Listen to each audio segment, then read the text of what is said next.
There's different traditions for the young generation to pass it down to the next generation. Grabe talaga, the dedication. Alam mo, because of him, sure na sure ako na malayo pa ang mararating ng ambahan poetry here in the Philippines. Kahit na wala na si Sir Bilog, we know na his legacy still lives up to this day. And we know na talagang hindi mamamatay ang surat bang yan nang dahil sa kanya. Saludong-saludo kami sa'yo, Sir Gino Bilog, for your continuous legacy. Grabe talaga. It's very unbelievable. Such a legacy. Well, I think dito na ang nagtatapos ang aming podcast. So far, partner, those are the key points for this week's podcast.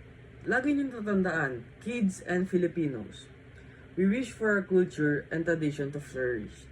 So please don't lose interest when it comes to learning about these things. Well, it's a wrap. On to the next podcast, guys. This is the Past Chronicles podcast. Who loves unveiling the past